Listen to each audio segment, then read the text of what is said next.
दिंडे परिवाराच्या वतीनं नागपंचमीचा कार्यक्रम याचबरोबर गौराईचा उत्सव मोठ्या उत्साहात सर्व मैत्रिणींच्या उपस्थितीमध्ये साजरा करण्यात आला. सोलापूरच्या जोडभावी पेठ चाकोते गल्ली येथील दिंडे परिवाराच्या वतीनं नागपंचमी आणि गौराई उत्सव उत्साहात साजरा करण्यात आलाय.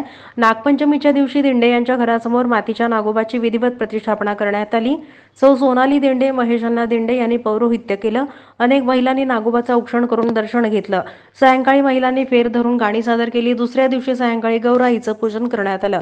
गल्लीतील महिला, माहेरवाशिनी आणि आजूबाजूच्या महिला, नातेवाईक यांनी फुगड्या घातल्या आणि गाणी म्हणून आनंद साजरा केला. अनेकांनी चित्रपट आणि लोकगीतांवर बहारदार नृत्याविष्कार सादर केला. माहिती देताना पत्रकार दशरथ वडतिले म्हणाले,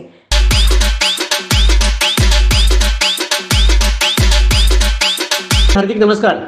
मी पत्रकार दशरथ वडतिले. सर्वप्रथम माझ्यातर्फे सर्वांचे हार्दिक स्वागत. मी आपणास आज दिंडे परिवाराच्या वतीनं नागपंचमी आणि गौराई उत्सव साजरे केले जाते त्याबद्दल थोडक्यात माहिती देत आहे. सोलापूरच्या जोडभावी पेठ चाकोते गल्ली येथे गेल्या अनेक वर्षापासून नागपंचमी आणि गौराईचा उत्सव मोठ्या उत्साहात व थाटात साजरा केला जातो. कैलासवासी रामभाऊ व कैलासवासी अंबुबाई दिंडे यांनी सुरू केलेली धार्मिक उत्सव परंपरा पुढे त्यांचे पुत्र कैलासवासी शंकरराव व त्यांच्या सुनबाई कैलासवासी जयश्री दिंडे यांनी चालू ठेवली होती. आता तिसऱ्या पिढीमध्ये ह्या परंपरेची वारसा सौ सोनालीताई महेश दिंडे व श्री महेश अण्णा शंकरराव दिंडे यांनी कायम ठेवली आहे. नागपंचमीच्या दिवशी त्यांच्या घरासमोर नागोबाची पूजा केली जाते व दुसऱ्या दिवशी गौराईचं दर्शन घडवून आणले जाते. या निमित्तानं गल्लीतल्या माहेरवाशी व आजूबाजूच्या महिला दर्शनासाठी व फेर देण्यासाठी येत असतात. दिंडे परिवारातर्फे सर्वांच्या भोजनाची व झोक्याची व्यवस्था केली जाते.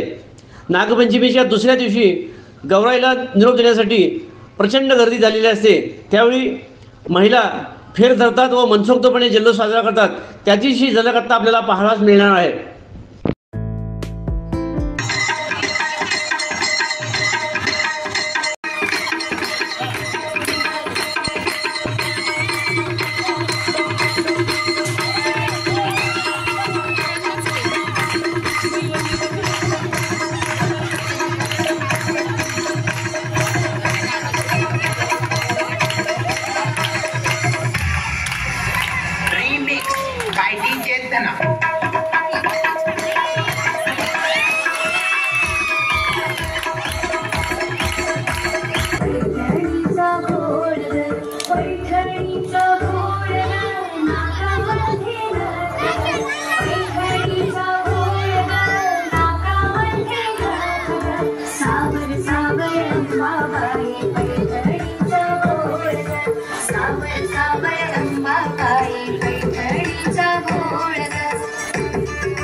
Okay, thanks.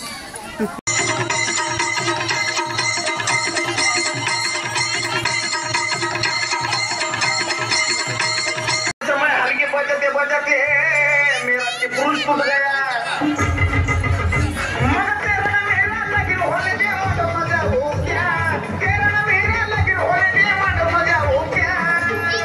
मैं तुझसे मिलने आ जाऊं क्या न बोल मैं हल्की बजाऊं क्या